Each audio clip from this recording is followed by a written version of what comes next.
welcome to the channel. It's been many moons since I made video. Just kidding.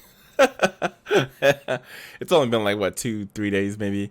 But anyway, I want to say thank you guys again for supporting the channel, subscribing. If you haven't done so, go ahead and do that right now.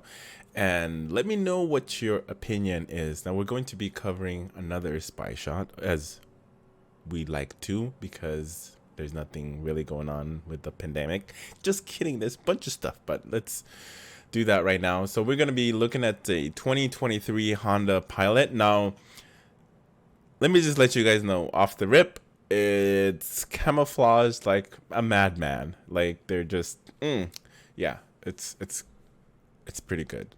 It's pretty good. It's kind of like the other spy shot that I showed you guys for the Civic hatchback with the black covering on top of, you know, their camouflage or wrap or whatever the hell it's called, you know.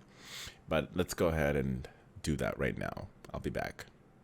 All right, so here we are once again. We're splitting the screens. Now to the left side, as you can see over here, we have the Pilot. And like I said before, it looks exactly, well, it's the way it's covered looks exactly like the Civic hatchback we saw in that running footage. And then somebody tried to claim that's not the Civic hatchback, which is bullshit. We all know it is. Anyway, so the front side of it, it looks very similar to the Ridgeline, and this is like the off-road version of the Ridgeline, I guess, that they wanted more rugged. Because if you actually go to Honda's website, this Ridgeline does not exist, or at least it's not shown over here on Honda's website. And I also have the Honda website open, comparing the new Pilot to the old Pilot, which is this. This one just seems like a whole bigger, which is nice because you get more room, obviously, especially if you have a 3-row seats. You're gonna need that extra room way in the back. If anything, you need more trunk space. Who can't use more trunk space? I need more trunk space.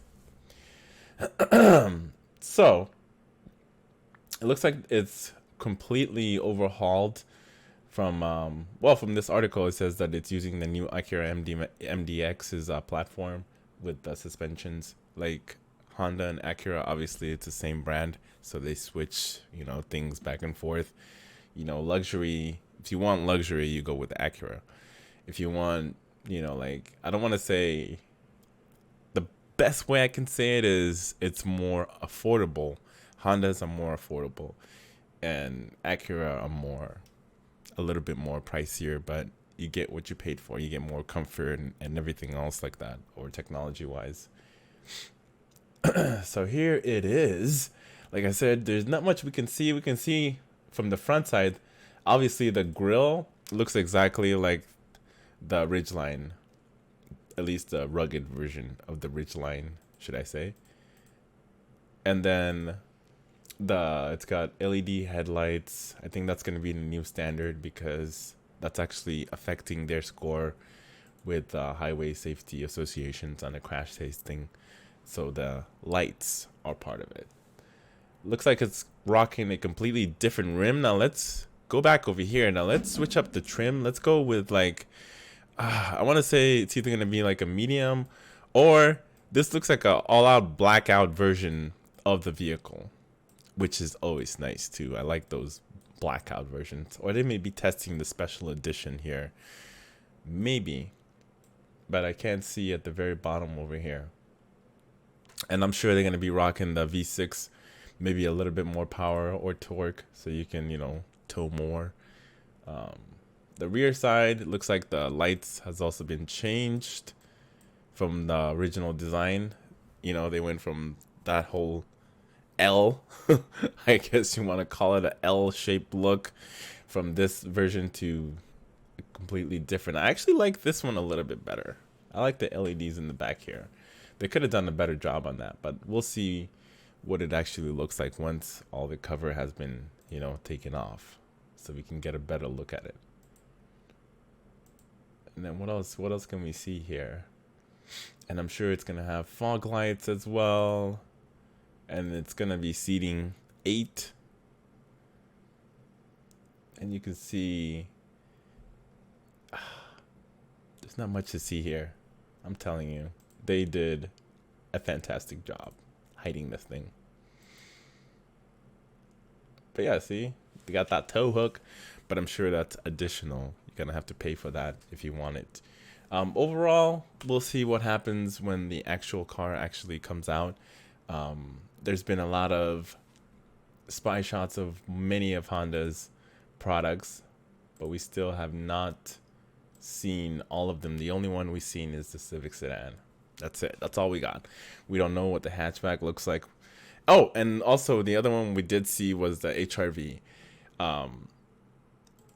The HRV, I want to say, like, when it comes to Honda's platform, they tend to use the same technology across the board throughout the whole. The interiors might change here and there, but everything else usually stays about the same. Like the interior wise, like the technology wise, I want to say. I don't want to say like the fabrics might be the same because you know, then you don't have to work as hard or outsourcing to make out different materials for specific car when you can just kind of like cannibalize and take some products from other line and make it into that one.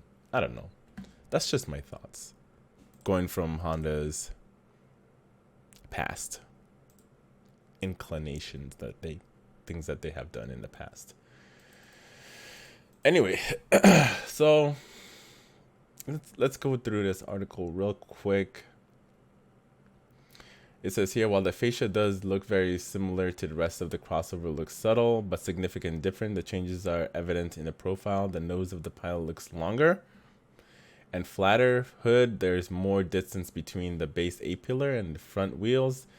The roofline appears to be sloped downward more toward the back, and hatch isn't nearly as upright. The taillights, while not in production ready, also seems slimmer than the current crossovers all over. This suggests that this isn't just a refresh, but a whole new generation.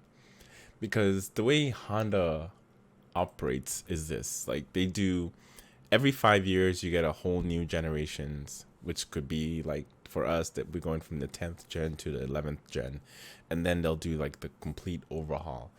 And then after they do that, after 3 years or so, they do minor refresh, like change the front fascia a little bit, add a little things here and there, change the wheels. Like you saw it with the Type R, you know, they added a bunch of stuff. They put the Honda sensing in the Type R. They changed the rear, changed the front, changed the steering wheel as well as the shift knob. So they changed quite a few things, and that was the minor change before the complete overhaul in 2 years or so. Anyway, let me know what you think of this video. Do you like it? Do you hate it? That's okay. We're gonna get to see more of the Pilot as well as the crossover, because we have not seen the CRV completely, you know, out of the camo wrap. I want to see it out of the camo wrap. I think everybody's waiting for Honda to do something, because Honda is always paving the way. Honda and Toyota, those are my two favorite brand when it comes to car reliability. Can't beat those two, in my opinion. I don't know about yours, but leave your comments and subscribe if you're lurking. Thank you for your time. Have a good one, or have a lovely day.